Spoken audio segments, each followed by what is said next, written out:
नमस्कार बच्चों, मैं डॉक्टर अलका बागला, सह आचार्य Sanskrit, government PG college Jhalawar. बच्चों, आज के वीडियो में मैं अब तक नीति शतक के जो श्लोक मैंने आपको पढ़ाए हैं, उन्हीं श्लोकों में से मैं आपको कुछ वस्तुनिष्ठ प्रश्न उत्तर बताने जा रही हूँ। बच्चों, पहला प्रश्न है, कैसे व्यक्तियों का पतन अनेक प्रकार से होता है?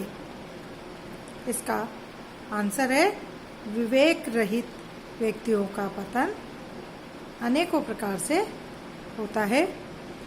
दूसरा प्रश्न बच्चों, गंगा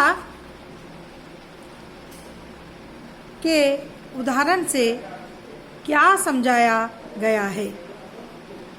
जो मनुष्य विवेक का परित्याग कर देता है, बिना सोचे विचारे कार्य करता है, इसके पतन की सीमा भी नहीं रहती है।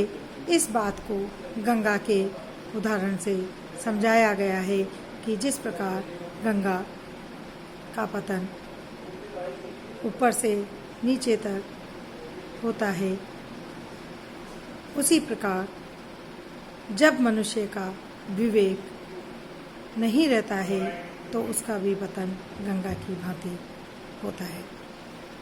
शास्त्रों में किसकी दवा नहीं है? बच्चों, इसका आंसर है मूर्खों की, अर्थात मूर्खों के लिए कोई औषधि आज तक नहीं बनी है। अगला प्रश्न है बच्चों, साहित्य, संगीत व कला से रहित मनुष्य को किसकी संज्ञा दी गई है? आंसर है बच्चों, पूंछ व सींग से रहित पशुओं की संज्ञा दी गई है।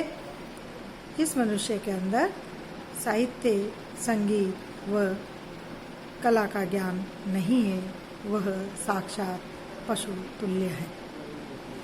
अगला प्रश्न है बच्चों, किस प्रकार के व्यक्ति पृथ्वी पर भार स्वरूप होते हैं?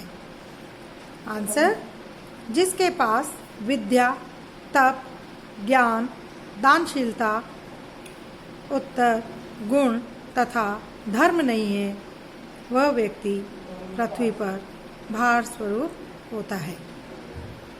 अगला प्रश्न है बच्चों, राजा की मूर्खता किस बात से कही गई है? मधुर वाणी वाले, शास्त्र ज्ञान वाले प्रसिद्ध कवि गण जिस राजा के राज्य में निर्धन होकर रहते हैं, दीनहीन स्थिति में रहते हैं, तो यह उस राजा की मूर्खता है। अर्थात जो राजा ऐसे विद्वानों की पूजा नहीं करता, उन्हें सम्मान नहीं देता, ऐसे विद्वानों की राजा कद्र नहीं करता है, तो यह राजा की मूर्खता है। अगला प्रश्न है बच्चों, कवि ने राजाओं को क्या शिक्षा दी है? कवि ने राजाओं को यह शिक्षा दी है कि विद्वानों के प्रति अभिमान को छोड़ दो, अर्थात विद्वानों का हमेशा सम्मान करो। ये शिक्षा राजाओं को दी गई है। अगला प्रश्न है बच्चों, विद्या धन किस प्रकार का धन है? विद्या धन बच्चों, श्लोक में मैंने बताया था कि यह अद्भुत एवं गुप्त धन है, जो चोरों को दिखाई नहीं देता, अर्थात चोर जिसको चुरा नहीं सकता, हमेशा मंगल और शांति को प्यारा होता है। ऐसा विद्यारूपी धन होता है, जो गुप्त धन है, जो हमेशा हमारे पास रहता है। अगला प्रश्न बच्चों, ब्रह्मा हंस के किस कौशल को मिटाने में समर्थ नहीं है? इसका आंसर है बच्चों, जो कौशल हंस में है, अर्थात निर्शील विवेकी जो हंस होता है, अर्थात जो पानी व दूध को अलग करने का जो कौशल हंस में होता है, उसको मिटाने में ब्रह्मा भी समर्थ नहीं है। अगला प्रश्न है बच्चों, असली आभूषण क्या है? श्लोक में बताया था मैंने कि वाणी का आभूषण ही वास्तविक आभूषण होता है, अर्थात वाणी सम अलंकरोति वागभूषणम, अर्थात वाणी ही एकमात्र जो वाणी है वही मनुष्य को अलंकृत करती है, और कोई भी बाह्य साधन मनुष्य को अलंकृत नहीं करते हैं। एक वाणी ही मनुष्य को अलंकृत करती है, मधुर वाणी ही मनुष्य की शोभा बढ़ाती है। ये बच्चों मैंने श्लोक में भी। अगला प्रश्न है बच्चों, किन व्यक्तियों के साथ रहना अच्छा नहीं है? आंसर है बच्चों, मूर्खों के साथ रहना अच्छा नहीं है। अब अगला प्रश्न है बच्चों, किससे रहित व्यक्ति पशु तुल्य होता है? आंसर, विद्या से रहित व्यक्ति पशु तुल्य होता है। विद्या कहाँ पूजी जाती है? अगला प्रश्न, विद्या कहाँ पूजी जाती है? आंसर है इसका, विद्या राजसभाओं में पूजी जाती है। विदेश जाने पर कौन बंधु है? विद्या, अर्थात विदेश गमन करने पर भी विद्या उसके साथ रहती है और वह बंधु का काम करती है। ये मैंने श्लोक के व्याख्या करी थी, तब भी मैंने आपको बताया था।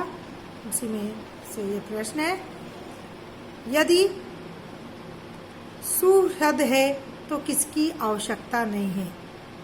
प्रश्न बच्चों, यदि अच्छा मित्र है तो किसकी आवश्यकता नहीं है? आंसर है, दिव्य औषधियों की आवश्यकता नहीं है। अगला प्रश्न है बच्चों, यदि लज्जा है तो किसकी आवश्यकता नहीं है? आंसर, दूसरे आभूषणों की आवश्यकता नहीं है। लज्जा ही एकमात्र उसका आभूषण होती है, अर्थात लज्जा है तो अन्य आभूषणों की आवश्यकता नहीं है। अगला प्रश्न बच्चों, सुकविता यदि किसी व्यक्ति में है तो किसकी आवश्यकता नहीं है? आंसर है, राज्य की आवश्यकता नहीं है। किस प्रकार के व्यक्तियों पर यह संसार टिका हुआ है? अगला प्रश्न, आंसर है बच्चों, आत्मीय जनों में उदारता, सेवकों में दया, सज्जन पुरुषों में प्रेम, दुष्टों के साथ छल कपट, राजाओं के प्रति राजनीति, विद्वानों के प्रति कोमलता, शत्रुओं में शूरता, पूज्य जनों के प्रति सहनशीलता, स्त्री जनों के प्रति धीरता आदि कलाओं में जो पुरुष निपुण है, उन्हीं पर संसार टिका हुआ है। यह इस प्रश्न का उत्तर है बच्चों। आज के वीडियो में इतना ही। इन वस्तुनिष्ठ प्रश्न उत्तर जो आपके परीक्षा में आते हैं, यह बहुत ही उपयोगी प्रश्नोत्तर है।